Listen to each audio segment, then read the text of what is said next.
పవన్ కళ్యాణ్ సభకు తెలంగాణలో అనుమతి నిరాకరణ. ఇది ప్రస్తుతం హల్చల్ చేస్తున్న వార్త. తెలంగాణ రాష్ట్ర ఆవిర్భావ దినోత్సవం సందర్భంగా జనసేన పార్టీ నిర్వహించాలి అనుకున్న సభ తెలంగాణ నవ నిర్మాణ సంకల్ప సభ అని పేరు పెట్టారు.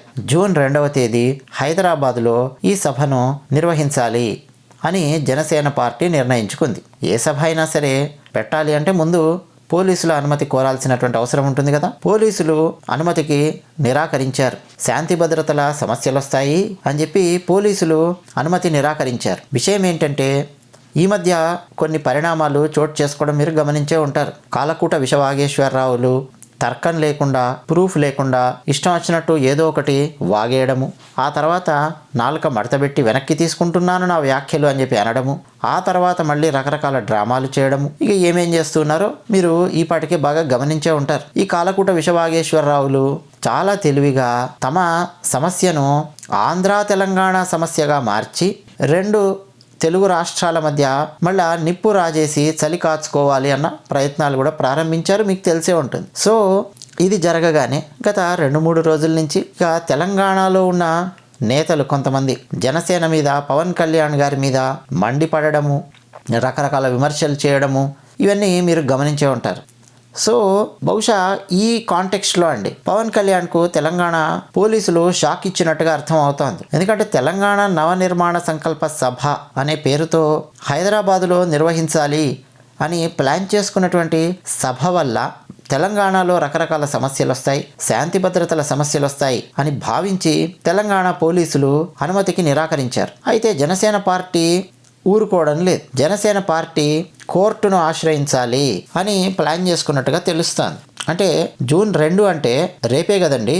సో జూన్ 2వ తేదీ ఉదయము కోర్టుకు వెళ్ళి అత్యంత వేగంగా విషయం ఏంటో తేల్చండి అని జనసేన పార్టీ అడిగే అవకాశం ఉన్నట్టుగా మనకు కనిపిస్తుంది. అంటే మేమేమీ తప్పు చేయట్లేదు కదా, మేము ఒక సభ పెట్టుకోవాలనుకున్నాము, దానివల్ల ఎవరికేం సమస్య వస్తుంది, పోలీసులు అనుమతి నిరాకరించారు, దయచేసి మా సభ పెట్టుకోవడానికి అనుమతి ఇవ్వండి అని పవన్ కళ్యాణ్ గారు అలాగే జనసేన పార్టీ పెద్దలు వాళ్ళు కోర్టును ఆశ్రయించే అవకాశాలు పుష్కలంగా మనకు కనిపిస్తున్నాయి.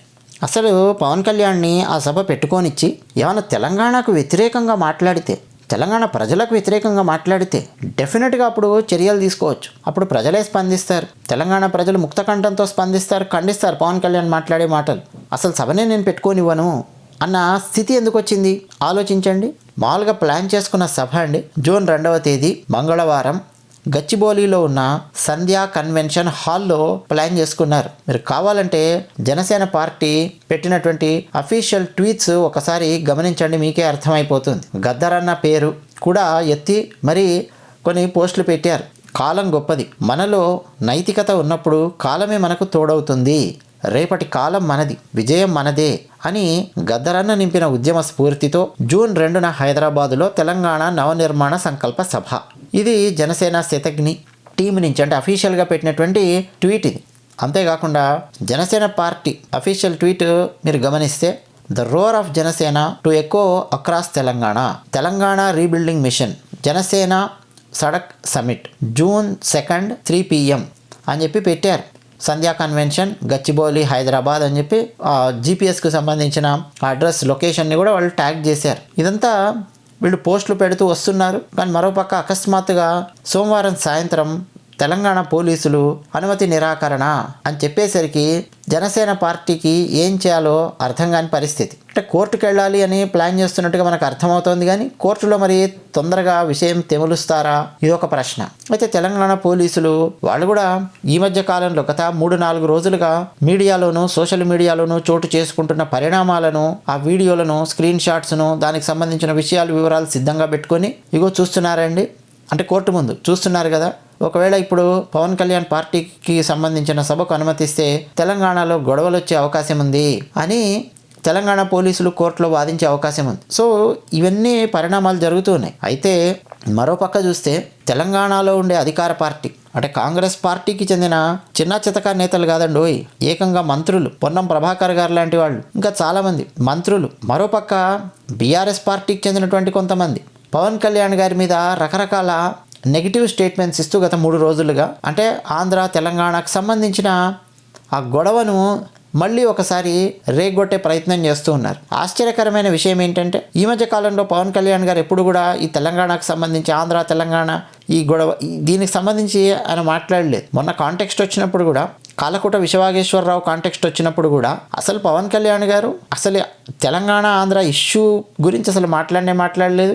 రెండు రాష్ట్రాల మధ్య ప్రాంతీయ విద్వేషాలు రెచ్చగొట్టేటటువంటి స్టేట్మెంట్స్ కానీ అలా ఫ్లేరప్ అయ్యే వర్డ్స్ కానీ ఆయన ఏం మాట్లాడలేదు. వీళ్ళే కొంతమంది ఎర్రచొక్కా వాళ్ళందరూ తయారయ్యి కాలకూట విశ్వవాగేశ్వరరావు ఎర్రచొక్కా వాళ్ళందరినీ పోగేసి ఒకచోట కూర్చోబెట్టి రకరకాల స్టేట్మెంట్లు ఇప్పించి ఏమయ్యా కాలకూట విశ్వవాగేశ్వర్ బుద్ధుందా నీకు, ఎందుకు ఇలా ఇప్పుడు లేని ఆంధ్ర తెలంగాణ గొడవలు రేగొడుతున్నావు అని జనం ప్రశ్నిస్తే వెంటనే ఏమంటాడంటే నేను మాట్లాడలే కదా ఆంధ్ర తెలంగాణ ఇష్యూ అని చెప్పి, కావాలంటే మొత్తం చూడండి, ఆ రోజు ప్రెస్ క్లబ్లో జరిగినటువంటిది మొత్తం చూడండి, నేనేం అనలేదు కదా అంటాడు. మరి నువ్వు ఎవరెవరిని పిలిచావు, ఎవరెవరిని పక్కన కూర్చోబెట్టుకున్నావు? పోనీ అదే స్టేజ్ మీద ఆంధ్ర తెలంగాణ అని చెప్పి గొడవలు రేగొట్టి పవన్ కళ్యాణ్ని లాగి ఆ కాంటెక్స్ట్లోకి మాట్లాడుతూ ఉంటే ఆయన ఏమైనా ఖండించలేదు. సో ఇవన్నీ అండి చాలా తెలివితేటలతో వేసినటువంటి స్కెచ్ అనమాట. ఈ ఎర్రచొక్కాలు కొంతమంది కలిసి వేసినటువంటి స్కెచ్. దురదృష్టవశాత్తు తెలంగాణలో కాంగ్రెస్ పార్టీ ఉండడం వల్ల ఇప్పుడు పవన్ కళ్యాణ్కి సంబంధించిన గొడవ ఇంకా ఇలాగే నడుస్తూ ఉంటుంది.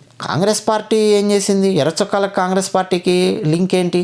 మొన్న మధ్య నరేంద్ర మోదీ గారు తెలంగాణ వచ్చినప్పుడు సికింద్రాబాద్ పరేడ్ గ్రౌండ్స్లో నిలబడి వారు బహిరంగ సభలో మాట్లాడినప్పుడు ఒక స్టేట్మెంట్ ఇచ్చారు. మోదీ గారు ఇచ్చిన ఉపన్యాసాన్ని పూర్తిగా తెలుగులోకి అనువదించి మన ఛానల్లో కూడా మనం పెట్టాం. మోదీ గారు ఏమన్నారంటే కట్టర్ అనే పదం ఉపయోగించారు. జనరల్గా కట్టర్ అనేది మతాలకు సంబంధించి వచ్చినప్పుడు ఉపయోగిస్తుంటాం. ఫలానా వ్యక్తి కట్టర్ హిందూ, ఫలానా వ్యక్తి కట్టర్ ముస్లిం, కట్టర్ క్రిస్టియన్, ఇట్లా కట్టర్ అనేది ఉపయోగిస్తుంటాం. మోదీ గారు cutter Naxal, cutter urban Naxal రేంజ్లో కాంగ్రెస్ పార్టీ తయారైంది. నక్సలైట్లు ఈ మధ్య జనజీవన స్రవంతిలో కలుస్తూ ఉన్నారు, మనం చూస్తూనే ఉన్నాం. కానీ కమ్యూనిస్టులను మించినటువంటి కట్టర్ కమ్యూనిస్టు కాంగ్రెస్ పార్టీ తయారయ్యింది అని నరేంద్ర మోదీ గారు సికింద్రాబాద్ పరేడ్ గ్రౌండ్స్లో బహిరంగ సభలో నిలబడి మాట్లాడారు. అంటే కాంగ్రెస్ భావజాలం ఎలా వెళుతోంది అన్నది. మీరు రాహుల్ గాంధీ గత 3-4 సంవత్సరాలుగా ఇస్తున్నటువంటి స్టేట్మెంట్స్, మాట్లాడే మాటలు అవన్నీ మీరు గమనిస్తే రీడింగ్ బిట్వీన్ ద లైన్స్ ఎర్రచొక్క భావజాలము ప్రస్ఫుటంగా కనిపిస్తూ ఉంటుంది. అవసరమున్నా లేకపోయినా ఈ ఎర్రచొక్క భావజాలాన్ని పట్టుకొని రావడం ఆ పార్టీలో కూడా మీకు సుస్పష్టంగా కనిపిస్తుంది అలాంటి భావజాలం. మొన్న మధ్య ఒకడు కాక్రోచ్ అని చెప్పి పెట్టాడు చూడండి, CJP అని, బొద్దింకల పార్టీ అని. వాడు ఏం మాట్లాడుతున్నాడో తెలుసా? అంతకుముందు కూడా ఒకసారి వాడి వీడియోస్, వాడి ట్విట్టర్ అవన్నీ ఉన్నాయి. వాడు ఆ పార్టీలో యాక్టివ్గా పనిచేసినప్పుడు. అంటే వాడు భావజాలం ఎలా ఉంది చెప్తున్నా. ప్రైవేటు కంపెనీలలో కూడా రిజర్వేషన్ ప్రవేశపెట్టాలంట. వింటున్నారా? ఆలోచించండి. ఒప్పుకుంటారా? అసలు పోనీ కాంగ్రెస్ పార్టీని అనమనండి, ప్రైవేట్ కంపెనీలలో కూడా మేము రిజర్వేషన్ ప్రవేశపెడతాము అని చెప్పి మేనిఫెస్టోలో రాయమని చెప్పండి. ఆ తర్వాత ఏం జరుగుతుందో చూడండి. అంటే జనాలను రెచ్చగొట్టడానికి రకరకాల తప్పుడు అభిప్రాయాలు, తప్పుడు భావజాలాన్ని వ్యాప్తి చేసే ప్రయత్నం చేయడం. కమ్యూనిస్టులు గత 78 ఏళ్ళుగా మన భారతదేశంలో చేసింది ఇదే. చాలామందిని అడవి బాట పట్టించారు, చాలామందిని ప్రభుత్వాలకు వ్యతిరేకంగా పనిచేసేలాగా తయారు చేశారు. అలాంటి అర్బన్ నక్సల్ భావజాలము ప్రస్తుతం కాంగ్రెస్ పార్టీలో కూడా మనం గమనించవచ్చు. తెలంగాణలో ఉన్నది కాంగ్రెస్ పార్టీయే. రేవంత్ రెడ్డి గారు ఒక్కరే కాదు కదా, రేవంత్ రెడ్డి గారు మాత్రమే కాదు కదా నడిపించేది. మనకు అనిపిస్తుంది రేవంత్ రెడ్డి గారు ముఖ్యమంత్రి చాలా స్ట్రాంగ్గా తెలంగాణ ప్రభుత్వాన్ని నడిపిస్తున్నారు అని చెప్పి. కానీ వారు ఒక్కరే కాదు కదండి, రేవంత్ రెడ్డి గారు ఒక్కరే కాదు కదా. ఎంతమంది కాంగ్రెస్ పార్టీలో పుట్టి పెరిగినటువంటి మంత్రులు ఉన్నారు. కాంగ్రెస్ పార్టీ భావజాలం, రాహుల్ గాంధీ భావజాలంతో, అర్బన్ నక్సల్స్ భావజాలంతో ఎలా మిక్స్ అయ్యి బయటికి వస్తుంది. మీరు చాలా జాగ్రత్తగా గమనిస్తే తప్ప అర్థం కాదు టాప్ యాంగిల్లో ఏం జరుగుతుంది అని. అర్బన్ నక్సల్స్ భావజాలాన్ని వ్యాప్తి చేసే యూట్యూబర్స్, భారత వ్యతిరేక భావజాలాన్ని వ్యాప్తి చేసే యూట్యూబర్స్, కాలకూట విశ్వవాగేశ్వరరావులు. ఆశ్చర్యం ఏంటంటే అలాంటి వాళ్ళ వీడియోలు ఎగబడి మన వాళ్ళు చూస్తూ ఉంటారు. ఎందుకయ్యా బాబు అలాంటివి ఎగబడి చూడడం ఎందుకు అని చెప్పి అంటే, లేదు నేను వాళ్ళు ఏమంటున్నారో తెలుసుకోవాలి కదా, అందుకని చెప్పి నేను చూస్తున్నాను అంటారు. ఓవరాల్గా వాళ్ళకు విపరీతమైన వ్యూస్, విపరీతమైన డబ్బులు ఇస్తారు, విపరీతమైన సబ్స్క్రిప్షన్స్ ఇస్తారు. ఆ మధ్య కాలకూట విశ్వవాగేశ్వరరావు కూడా అంటున్నాడు, నాకేం కాదు, నాకు వ్యూవర్స్, సబ్స్క్రైబర్స్ పెరిగారు ఈ పవన్ కళ్యాణ్ గొడవ వచ్చినప్పటి నుంచి అని చెప్పి సంకలు గుద్దుకుంటున్నాడు. చూడండి ఏం చేస్తున్నారు. ఒక సభ పెట్టుకుంటాను అని చెప్పి అంటే ఆ సభకు అనుమతి నిరాకరించే స్థాయికి ఈరోజు వెళ్ళింది. సరే, జనసేన పార్టీ కోర్టుకి వెళితే అక్కడ పోలీసులు ఏం వాదిస్తారు, తెలంగాణ పోలీసులో ఏం జరుగుతుంది ఏంటి అనేది చూడాలి. ఒకవేళ నిజంగా శాంతి భద్రతల సమస్య కనుక వచ్చింది అనుకోండి తెలంగాణలో, డెఫినెట్గా ఏ సభకైనా సరే అనుమతి నిరాకరించాల్సిందే. ఆ పార్టీ ఈ పార్టీ అని కాదు, ఆ సంఘం ఈ సంఘం అని కాదు. శాంతి భద్రతల సమస్య వస్తుందంటే 100% ఖచ్చితంగా ఆపాల్సిందే దాన్ని, ఏ సభ అయినా సరే.